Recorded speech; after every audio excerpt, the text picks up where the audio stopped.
and welcome to the 13th, One City, One Story. We've been doing this for some time. We consider it a wonderful way to get a conversation going in the community. The Pasadena Public Library is happy and delighted to sponsor every year and to guide the way the program moves forward. So we are delighted that you are here to join in this conversation and to help us to celebrate One City, One Story, and particularly this particular book, the Book of Unknown Americans. But before we get to that, I would like to introduce to you a man who needs no introduction and a terrific supporter of the library in many, many ways, not least of which is his undying support for the One City, One Story effort, and that is our own Honorable Mayor, Bill Bogart.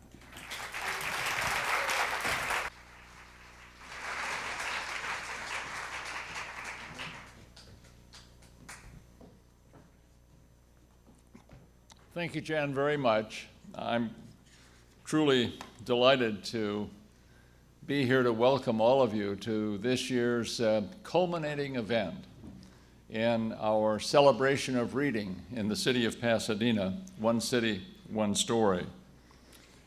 In a moment, Jan will be introducing the author of this year's selection, but I want to take just a moment to remind us all about the wonderful tradition that is represented by One City, One Story. 2015 marks the 13th year, as Jan said, of our community reading program. It was created in 2002 with strong support from Jolly Erner, who is here tonight, to promote the value of reading by recommending a compelling book that links the community in a common conversation. It has done just that ever since, sparking vibrant community discussions and open dialogue about important issues raised by the selected book. This program has grown dramatically over the years, with book discussions and events offered at all 10 public library sites and throughout Pasadena in partnership with local community organizations.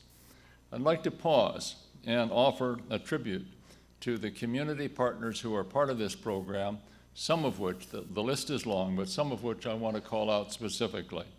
All Saints Church, which is hosting us tonight, Arts Center, College of Design, Blair High School, Fuller Theological Seminary, the Huntington USC Institute on California and the West, LaSalle High School, Mayfield Senior High School, Mothers Club, and many others. Join me in offering a word of thanks to the community partners.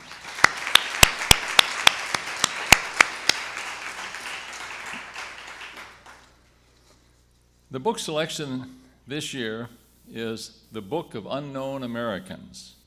It is a story of a boy and a girl who fall in love, two families whose hopes collide with destiny.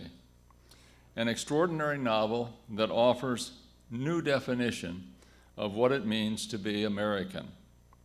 Woven into their stories are the testimonials of men and women who have come to the United States from all over Latin America. Their journeys and their voices inspire us, surprise us, and maybe breaks our heart. I would say that this book does exactly what One City, One Story should be doing, intends to do, and that is to embrace an important issue that's facing this great city and talk about it in constructive and interesting and informative terms so that all who participate, happily a large number do, will advance their thinking, advance the cause, and be able to grapple with that issue better than ever before.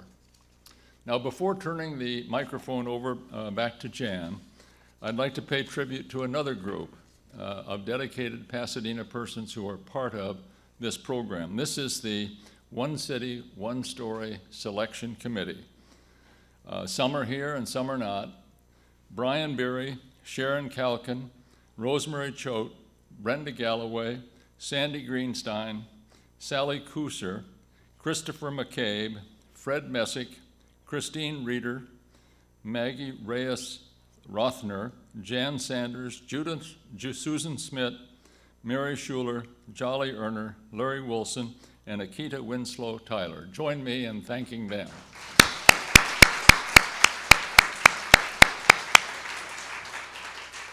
Jan, the program is yours.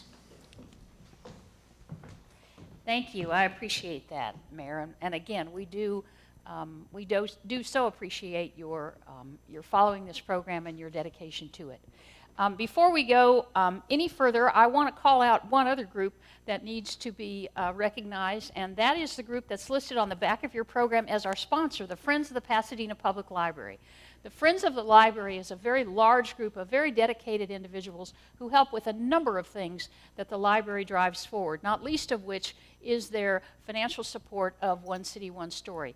We have Friends of the Library volunteers selling books for you this evening, and I know that John Price is here, and John would like to say just a word about membership in the Friends of the Library.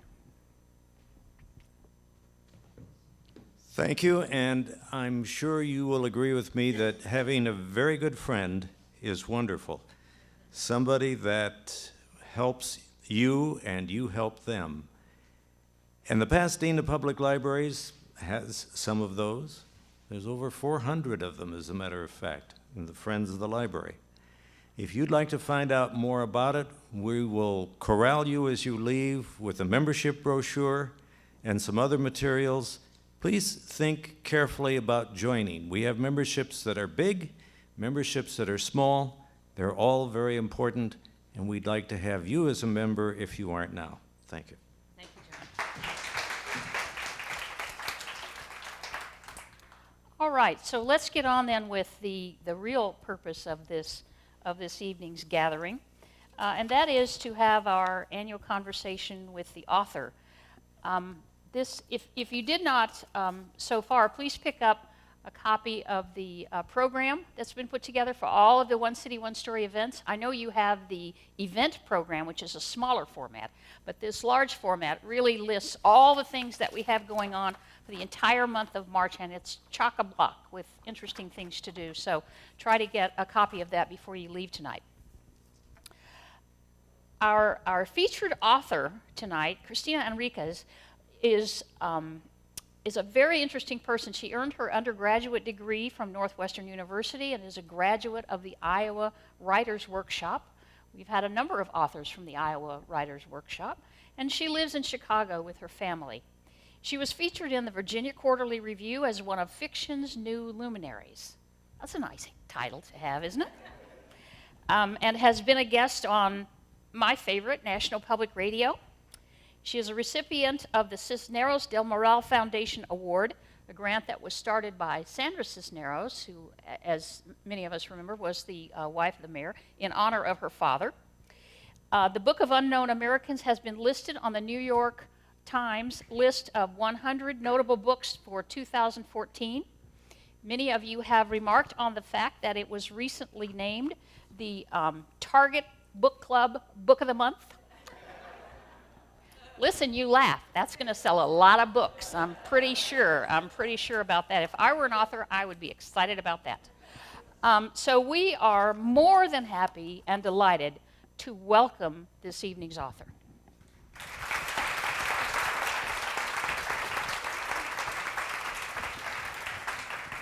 So glad you're here. Thank you. Thank you for having me. Absolutely. So let's just charge right in here and talk to us a little bit about, I know you talked about this a little bit this morning at Blair High School, which was a wonderful experience. The students were extremely rapt as she spoke and really had very, very thoughtful questions. So some of the questions that I'm asking you tonight I have stolen from the high school students, and I do that with no guilt at all. So talk to us about when and how you knew that you were going to be an author. Well, I was always a reader. So my parents hate it when I tell everybody this, but they were not themselves big readers. So we didn't have a lot of books in my house. It was just not that kind of home culture. But I would come home from school with those scholastic book order forms, that smell like newsprint. And I would have circled all the books that I wanted to buy, or that I wanted my parents to buy for me, and I would beg them to buy them. And to their credit, despite the fact that they weren't readers, they would often buy, basically as many as they could afford. And so I was always a reader. And I think that most writers probably find their way into writing because early on they loved reading. But for me, I didn't know what role writing would play in my life, like that act of writing, until I was in high school. And so I came to it sort of late, but it had to do with a boy that I really liked. And when I say that I really liked him, I mean that I was like soul-crushingly in love with him. And I would go around all the time trying to tell him how I felt about him. So we would be at a party at somebody's house, and I would somehow get him into a corner and tell him, I really like you. Or I would call him late at night after my parents were in bed, and I would tell him, I really like you. And eventually he got really tired of it, so he came into school one day with a blank journal that he handed to me. And he said, why don't you write down everything you want to say to me for a year, and then give this back to me. That may be the kindest put down I've ever Yeah, heard of. it is what a sort of gentleman. Amazing, right? What a gentleman. I For love a high that. school boy to kind of get me off his case in this very gentle way. But I said sure, because I would have done anything he asked, so I took the journal home and I started writing. And at first the entries were really just to him. They were, how great he looked in calculus that day, or the funny thing he said in study hall, or whatever. But after, it took really about 3 weeks before I realized that I just loved sitting down at the end of every day and writing, just the act of writing. And I was this, how I would describe myself as probably like a very good girl who was trying to follow all the rules and live up to my parents' expectations, and get straight A's and just do all of kind of the right things, whatever that meant to me at the time. But in the journal, it was a place where I could be anything I wanted to be, and I could say anything I wanted to say, and I could use the language that my parents would never have let me use. And it was this real place of liberation for me. But on top of that, I just really loved playing with language and experimenting and seeing what I could do. And honestly, until that point, I had not known that I liked writing. And so I wrote in the journal for the year, and I did give it back to him in a moment of tremendous bravery. And nothing ever happened between the two of us. We didn't date. I know, it's a sad ending to that story. But we are actually still friends. And so a few years ago, he gave the journal back to me. So I have it, and it's very embarrassing and cringeworthy to read now. But it's also this really beautiful document of a time that was formative for me, and that I really, I think, look back on and pinpoint as the moment that I realized I loved writing. So how much of Mayor is this young man? I'm sure that's a question you get all the time. No one's ever asked me that. Oh, well, I'll ask. How much of Mayor is this young man? I don't think too much. The spirit of him probably is sort of the same.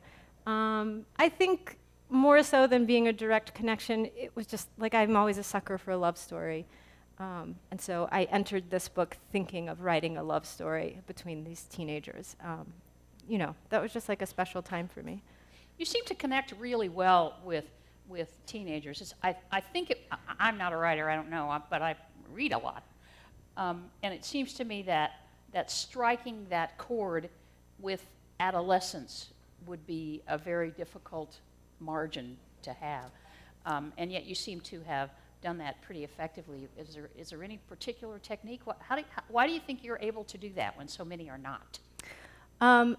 I don't know, but it is interesting to me. All the books that I've written, and this is my third book, but all of my books have had some kind of appeal to a high school age demographic, and I have no idea why, because every time I write a book, I think I'm writing for adults. You're not a frustrated high school teacher or anything? I don't think so. I Okay. hope it lasts. I have 2 young kids now, so I hope by the time they're teenagers, I still have that kind of rapport. Oh, well. But yeah, I don't know.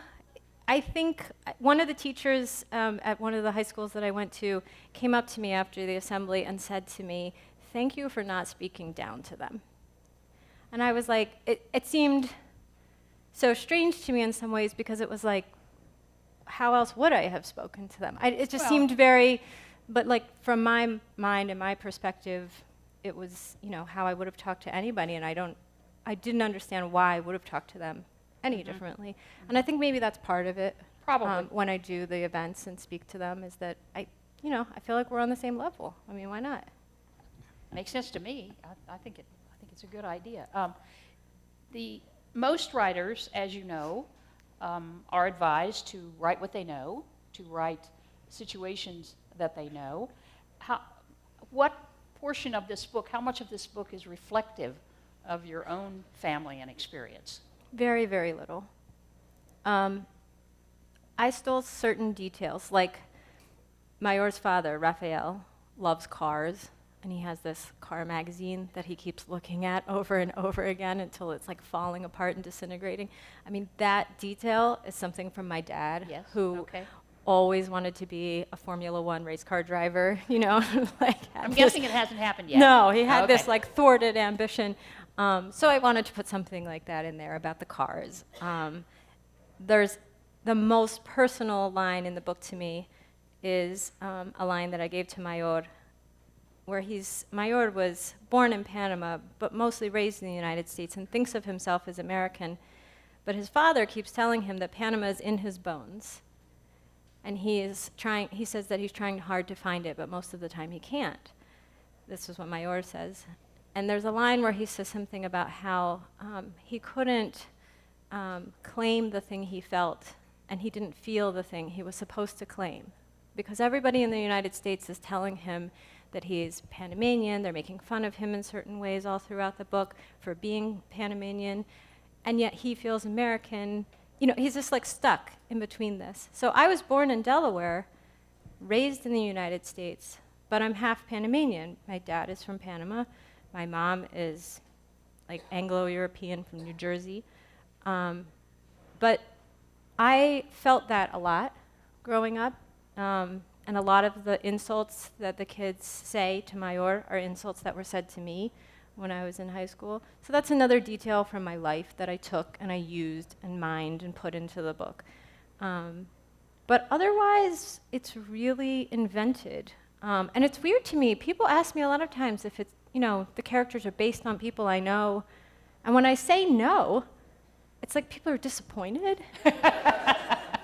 And I find that so interesting because to me, the highest job of a fiction writer is to invent and to exercise your imaginative capacity. But it seems like I'm trying to figure out, I'm trying to get to the root of that, what it is that's disappointing people when you say no, that it's not based on Well, someone I think it might be true. just a tiny bit intimidating to those of us who are not gifted writers, because you always think that, you know, if she's just recording people that she knows, maybe I could do that. But then you say you make them up. It's not going to happen. So it may be just a little bit of intimidation. I think also possibly it has to do with this, with an idea of authenticity, that maybe it's less real or less true somehow. Maybe. You know, but to me, fiction is almost always more true than nonfiction. You know, it's getting at different truths, which to me are usually a little bit deeper. So anyway.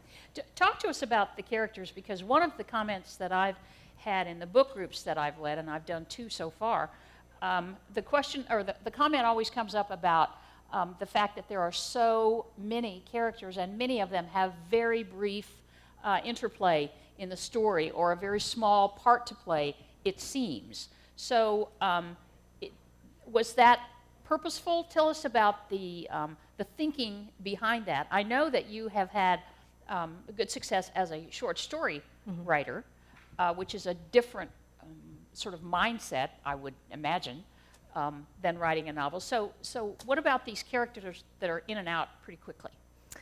Yeah, the characters were an interesting logistical problem. So there's 11 different narrators in the book. Originally, at one point, there had been like twice as many. There were like 22 narrators. And then I was kind of driving myself crazy. So I pared it back and I combined some of them, and I ended up with these 11 narrators. But the question was always like how to place them in the book. And my original idea was that they would all be at the end of the book and that they would function as this sort of chorus. That I just kind of was in love with that idea. But someone very wisely pointed out to me that the plot of the book would be done by then. So that there was a really good chance that readers were going to gloss over all those voices that I had stacked at the end. And that was a heartbreaking thought to me, because so much of the spirit of the book for me was about giving these characters a chance to tell their stories. You know, I mean, the epigraph of the book is, "Let us all be from somewhere. Let us tell each other everything we can." And it was really about like sharing our personal stories, sharing these characters' personal stories. And the thought to me that they wouldn't actually get read and wouldn't actually be heard, in a sense, that was too much for me to handle. So I thought, well, I have to figure out some other solution. So I went back through and slotted them kind of all throughout. I mean, it's slightly inelegant in the sense that you're disrupting then the narrative in a way. But I thought to myself, well, if I keep them short enough, regardless of what role they play in the plot or not, I think it'll still kind of get across the idea that I wanted to. So I just went back and put them all through like that. Yeah, it's an interesting technique, and someone commented to me too that often stories are driven by the dialogue, and in this particular work, sometimes it's the absence of dialogue that drives the action. Which is to say, for example, we don't get Mayor's side of the story on a lot of things. Mm-hmm. No one says, "Why did you hit that guy?" or "How do you feel?" I mean, so there's sort of a void that gets filled in by the plot line. I think I stole that from Chekhov. Okay. Yeah.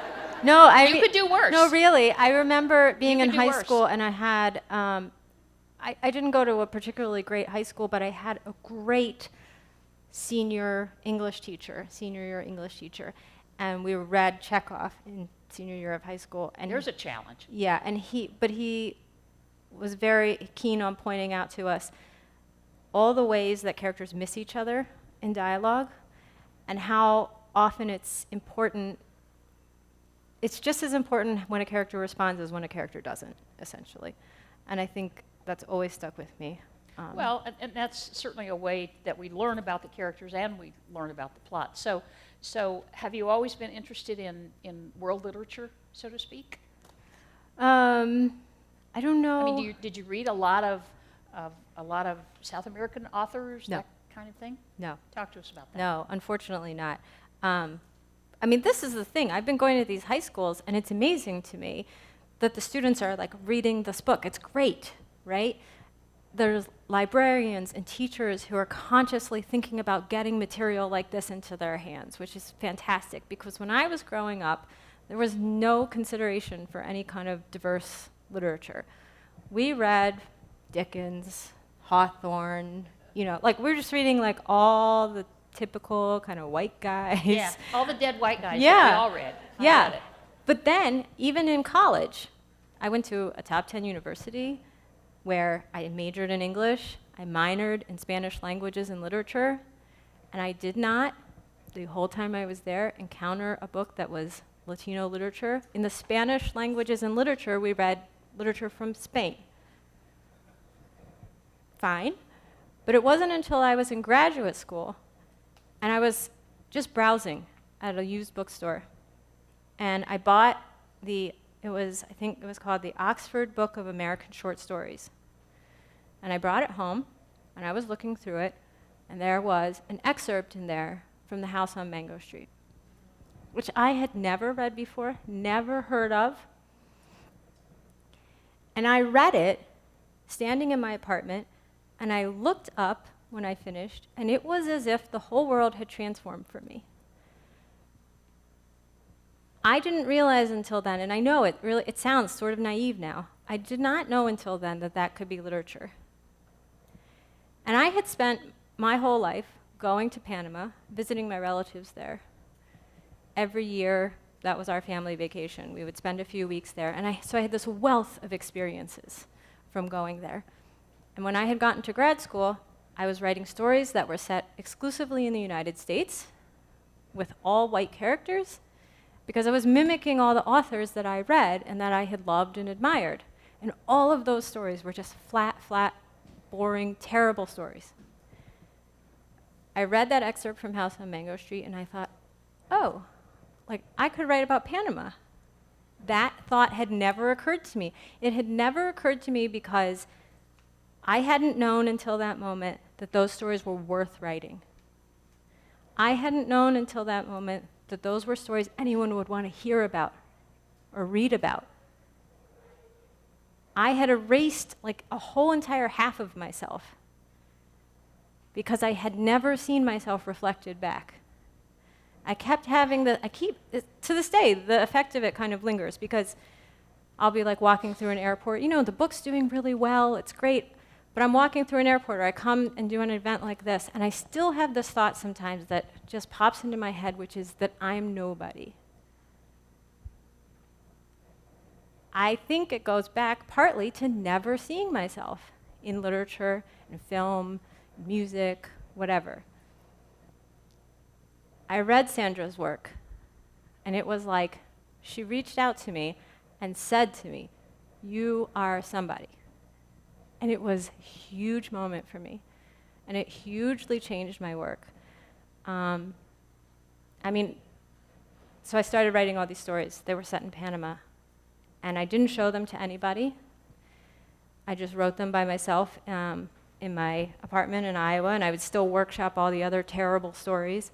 But once I got out of school and I found a little bit more courage, I showed those stories to my agent at the time, and she was like, "You're sitting on a pot of gold. Like, these are the stories. You know, all those other stories, that's just you fumbling around and trying to find something, but these are the stories." So I sort of had found my territory, and I sort of never looked back after that. But it's so important, I think, for these kids. You know, I went to the school today and I said House on Mango Street and they're all nodding. Like they've all already read it. They all have such a leg up from what I had at that point. I mean, if I had encountered that book in high school, I think, you know, it would have been a lot different for me. So what are the things you're giving your 8-year-old? What are the books you're giving your own 8-year-old? My 8-year-old is tough. She loves to read, but she's very picky. She likes like graphic novel-y type. Like she likes like Captain Underpants. Frankly, who doesn't love you know? Captain Underpants? I mean, really. So that's fine. But yeah, I mean, we'll make a conscious effort, certainly. And a lot of her children's books were, you know, we did like bilingual children's books, and I certainly have my mind on it, yeah. So some of this feeling of not necessarily feeling at home in either situation, whether it's the American or the Panamanian side or whatever, some of that was very real for you. Oh yeah, for sure. I mean, a lot of times when I'm working on a project, you know, the first draft is really messy and you have no idea what you're doing. And a lot of times what I try to do at the end of the first draft is look at what I've got and distill it down to one word. What is the thing really about? And I do this whether it's a story or a novel or whatever. For That's me, hard. yeah, it is. It's really hard. It is, but it's incredibly useful it's sort of like a North Star once you can get it. And the word that I distilled this down to was home for me. And I think that, you know, despite the fact that I was born here, I'm not an immigrant myself. You know, my father was, but not myself. I moved around a lot as a kid. I had this like dual identity of, you know, people telling me I was Panamanian American when in fact I thought of myself as just 100% American. And then now lately the new thing is everybody's telling me I'm Latina, and I'm like, oh, that's news to me, you know, like I had no idea. So it's always interesting to me, this shifting identity, but I think feeling like that I was stuck between these two things, that on top of moving around so much as a kid, I had my own sense of like never being sure where my home was, where do I belong. And so that was something, yeah, I funneled all of that into the book.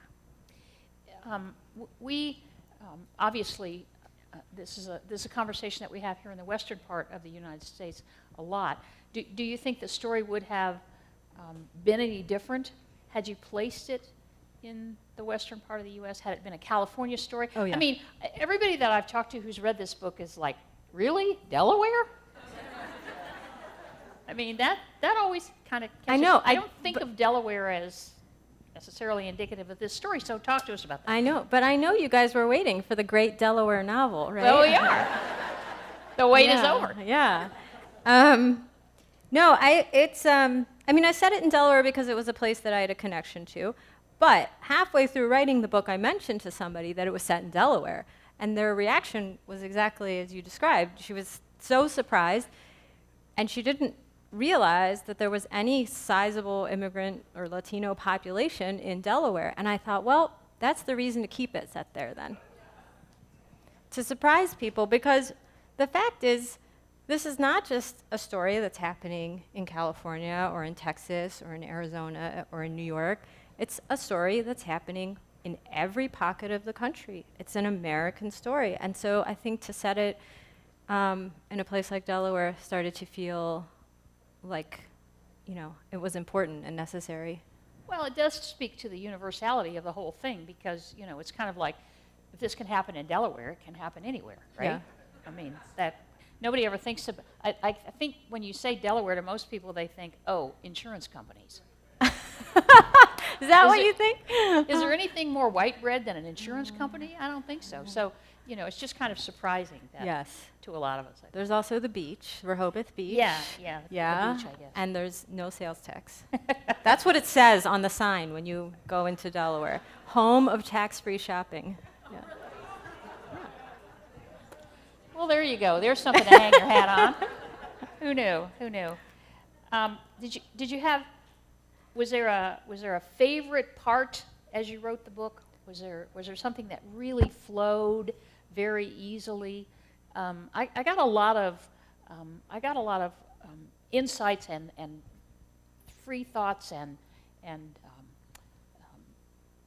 joy about reading the Christmas gathering. Mm-hmm.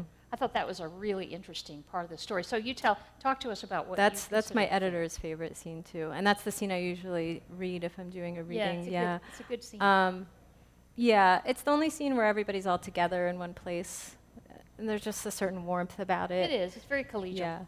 I think I have a soft spot actually for Alma's last chapter.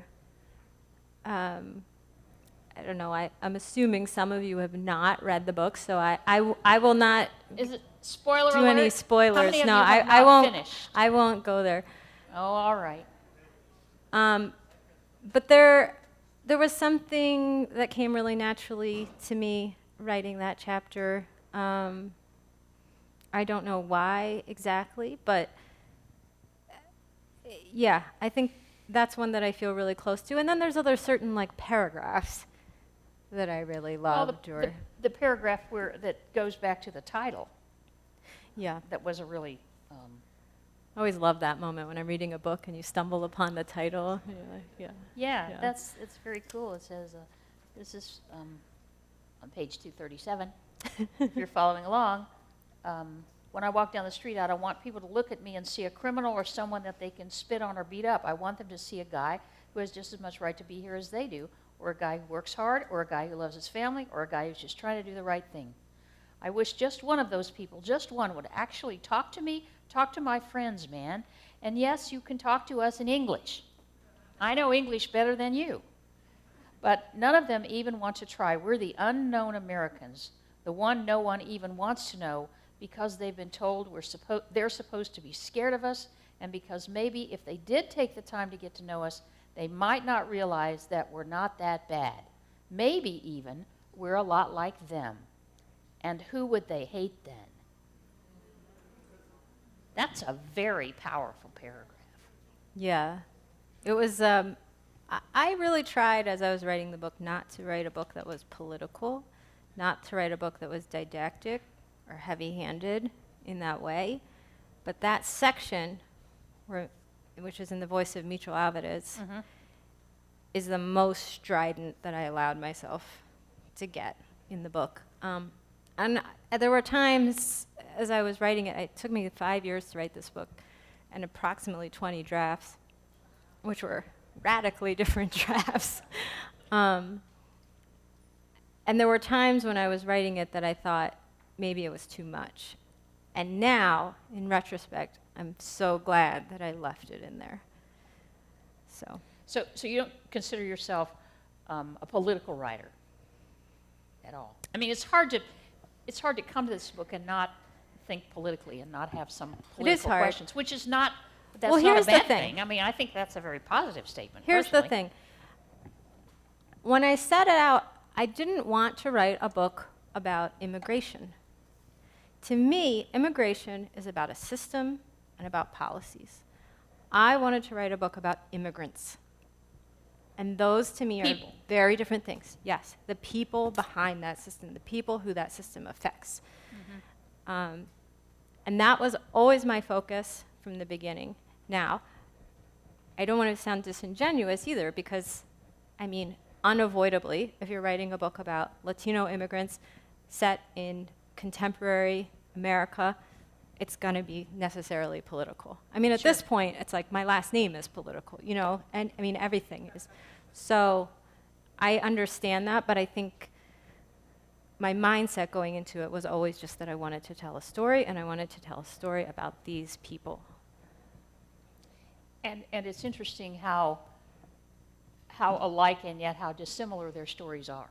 You know, that there's just such a breadth of experience from each of these people.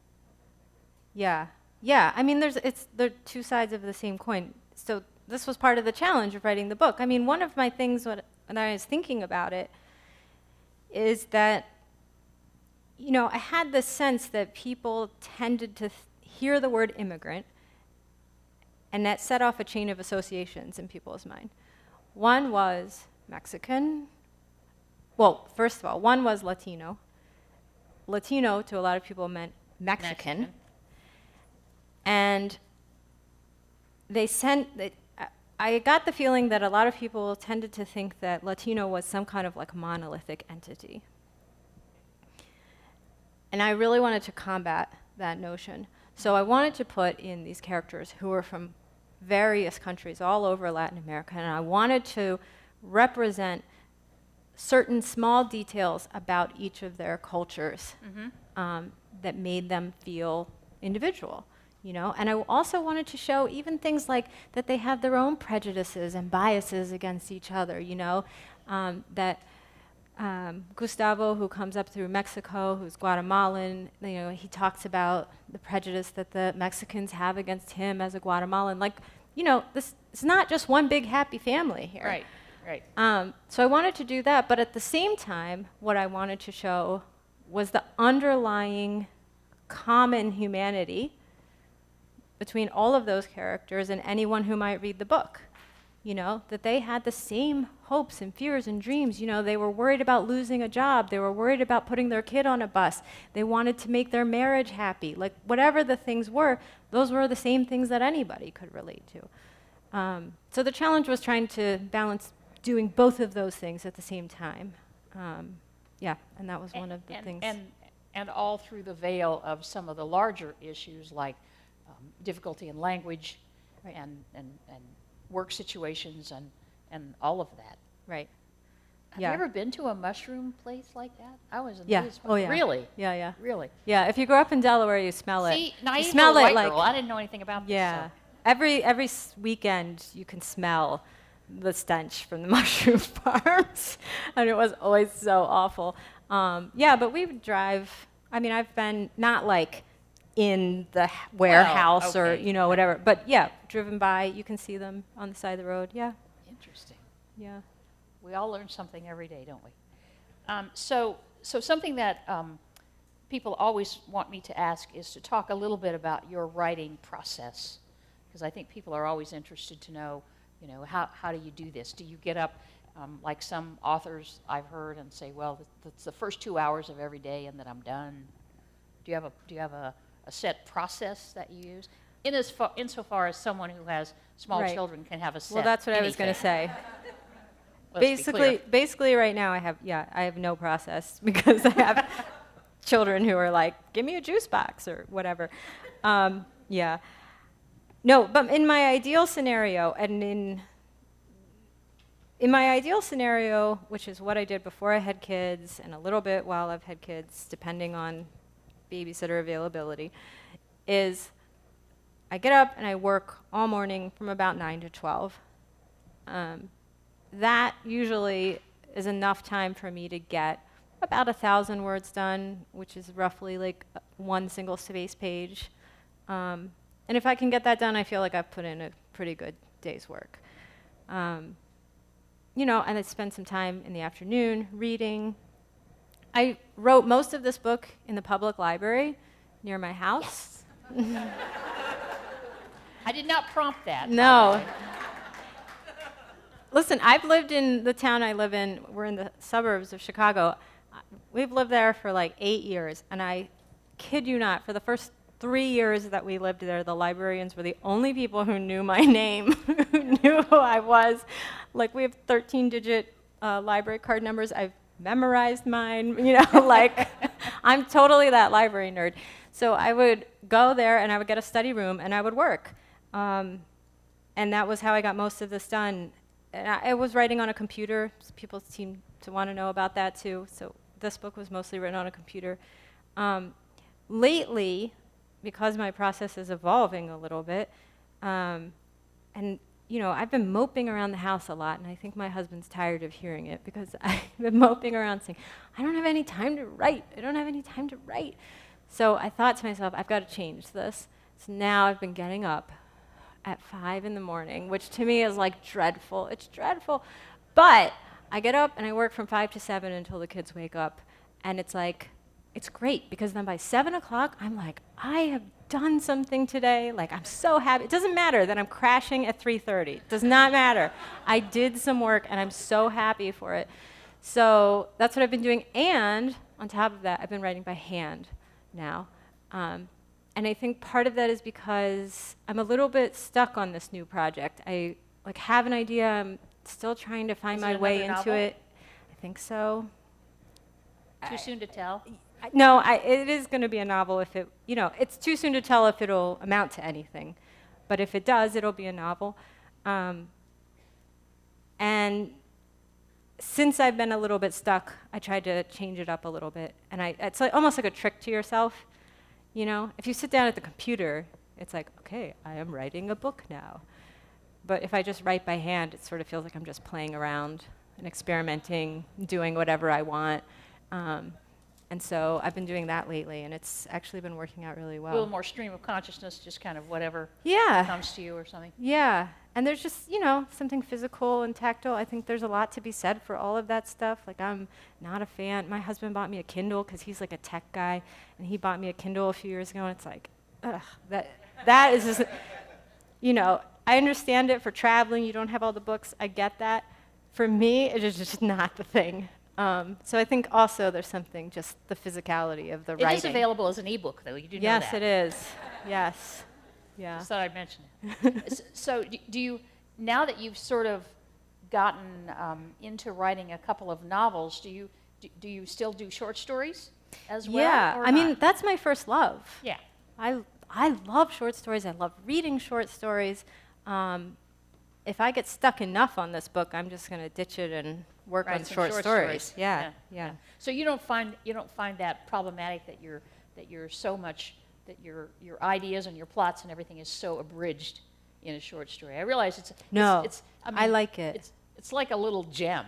You know, Yeah. It has to be perfect in so many ways to be a successful short story. Yeah, it's really, short stories are such a particular form, you know, because there's not actually like a complete arc usually. Right. It's just this real sliver that's just stolen out of a life or out of a character's life. I remember when I first started sending my short stories to my parents, who again, they're not really readers, so they would read them and they would, remember my mom got to the end and she'd call me, she's like, is it missing some pages? Like, Are you like, sure no, you're that's finished? that's what a short story is. I don't know, I just adore the form. So, yeah. Well, good. We've had a number of authors who've been through the Iowa School, the The workshop, yeah. the Iowa workshop, and it's interesting to sort of see the progression of. I mean, it's very obvious some of the teaching that comes through that. There's a lot of switching of voice. We've done 2 or 3 of those. Susan, you remember? They do a lot of this chapter is this voice and this chapter is another voice and whatever. But I'm sure as a writer you try out all kinds of things before you find something that's comfortable. Yeah, I think so. I think you're always searching for what your style is. I mean, I'm not sure still that I've found mine. I don't know. Well, I mean, I sort of would hope not, because you want to continue to evolve Yeah. and improve and change it up as you go along. Yeah. Does your husband read your work? No. Not in progress. He likes to wait till it's published and then he reads it, but he's also not a big reader. No, he reads like a lot of business books, like he reads like, he was just reading some book about Google or, like that's like his bread and butter. And so I remember though, he read this book when it came out, and he'd seen me struggle for 5 years trying That's a long time. trying to do this thing. And he finished the book and I was like, so, what did you think? He was like, yeah, I enjoyed it. Man of a few words. And I was like, is that it? Do you have anything more for me? And he was like, no, everything fit together. It only took you 5 years. I don't see a problem. Can't you figure this out? But I just love, but he's the only reason really that I could do this. In so many ways. He keeps me sane is the biggest way though. Thank God he's not a writer, or often people ask me if he is. We don't need that much neuroses in the house. Yeah, exactly. So, I would yeah. think one person trying to record teenage angst would be plenty in the household. Yeah. Yeah, it seems like. We want to open this up for questions. Did we hand out question cards? Okay. Christine is back there. We want to make sure that those of you who have a question have an opportunity to pose it. And we are allowing time for Cristina to do book signing, inscribing, and that kind of thing. That's always a favorite. So, Christine, you have some questions for us? When I say us, I just mean her. Thank you. Any other questions?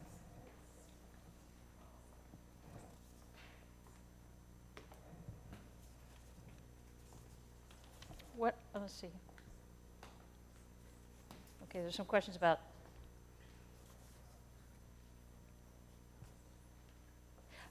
It seems as if you write from within the characters. Are you ever surprised by their reactions or responses to an event or circumstance? Yeah. Because, it's always amazing to me that writers say, well, I didn't know that was going to happen. That just happened in the character. What? How can that be? How can that be? Yeah, I know. It sounds like some weird new agey kind of little thing that's bit. going on. But it really is true when the writing is going well. I think what it means for me, anyway, is that there's some kind of organic evolution to the story or the piece that you could not have anticipated when you started it.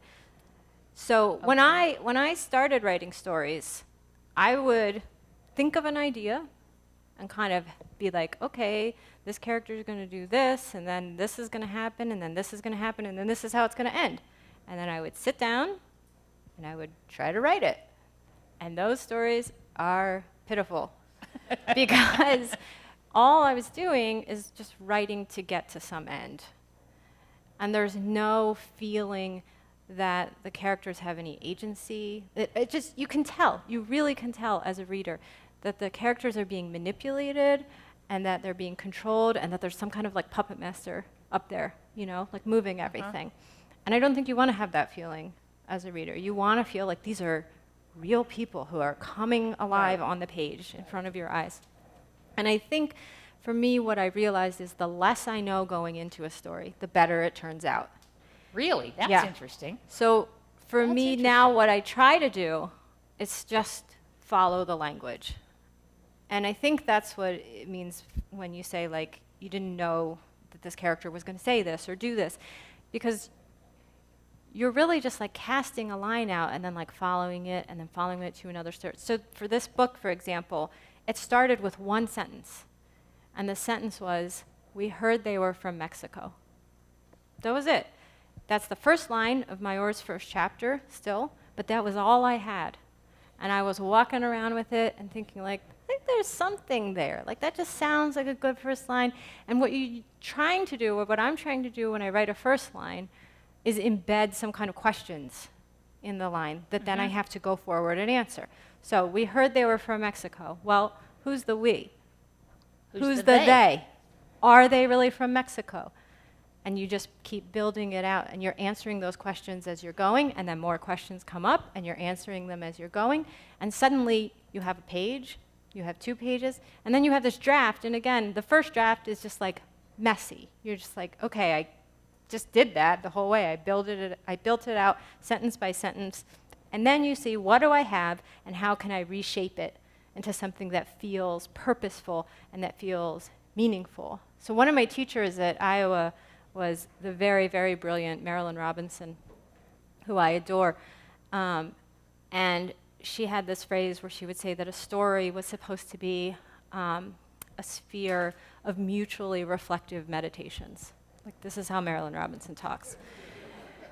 But it is sort of that way. Think about that one. Yeah, but it is that way to me in my head. It's like a sphere. It's an orb when a story is done, where you feel like, oh, this thing, like this umbrella that the character used at the end of the story, I remember that from the beginning of the story, and it feels like there was some kind of reflection, like this was purposely done here by the author. And it's really just our way as writers of tricking you into feeling like there was some kind of completion to any piece of work. When in fact, on the first draft, you put the umbrella in on page 2 and you had no idea why there's an umbrella in page 2. But then later you figure out a reason and make it seem meaningful and purposeful. So for me, I just am following it sentence by sentence. So it is true that often I don't know exactly what moves the characters are going to make or what turns the story is going to take. Interesting. Okay. Another comment about, was it challenging to write this book with all the different voices? How did you keep them apart, and with which voice did you most identify? Well, one thing that helped me was I had 2 separate computer files going. One was a file that was the main storyline of Alma and Mayor, and the other was a file of all the other neighbor voices.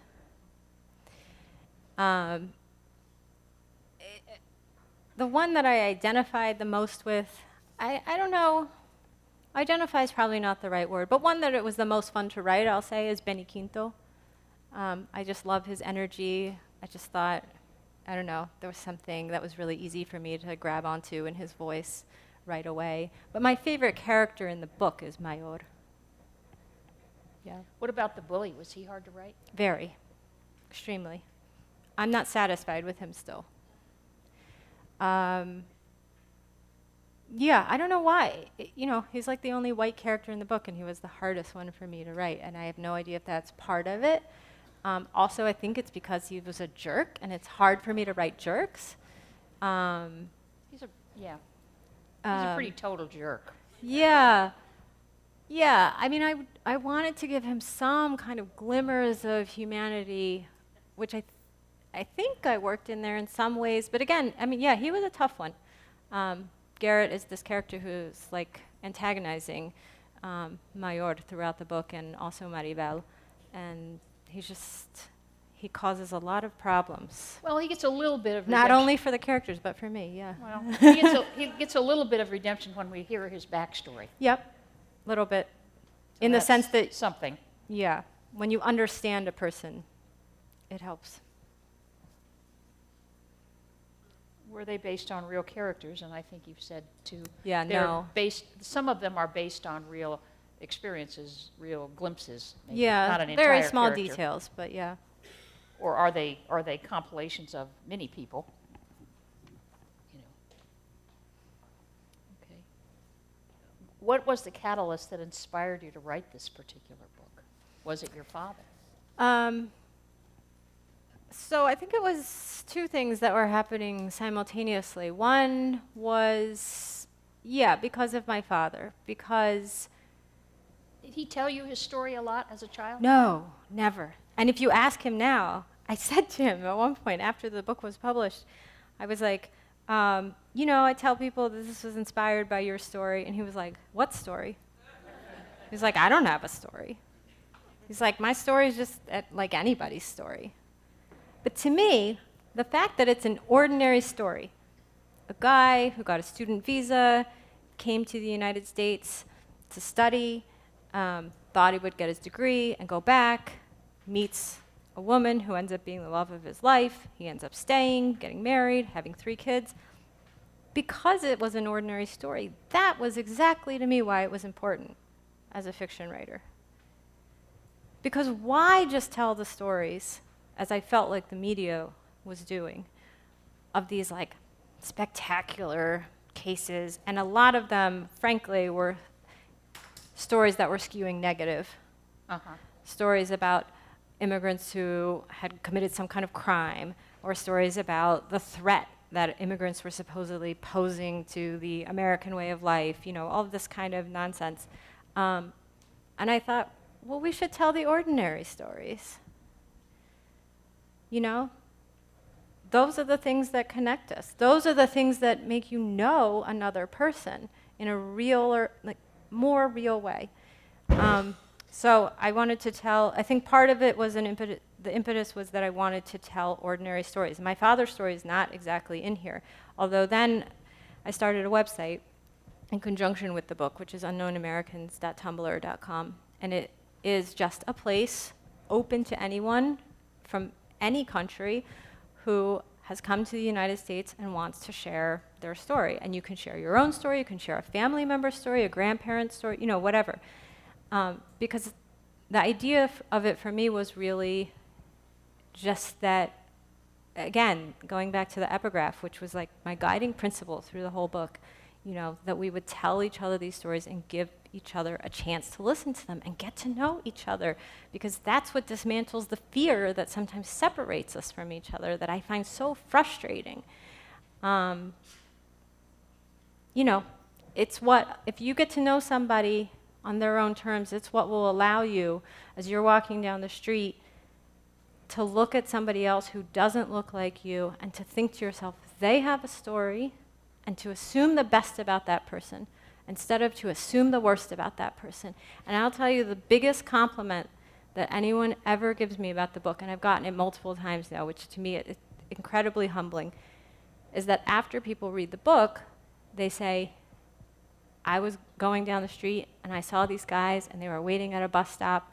They were obviously Latino. They were going to work.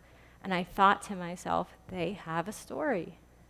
I saw them differently. I mean, that's a huge thing.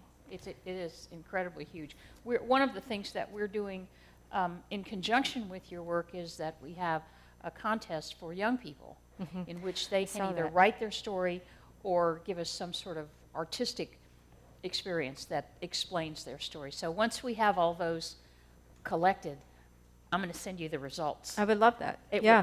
I think you'd really be interested to hear what their stories are. Yeah. And you're right, we all have a story. Some of us more recent than others, but we all have a story. Yeah. So. Yeah. So I wanted to honor that, and I think that was part of how the book started for me. Well, I think you did an amazing job. We want to thank you again for what you have brought to us in terms of a discussion for the piece of literature that we all can share and all can own a little bit of.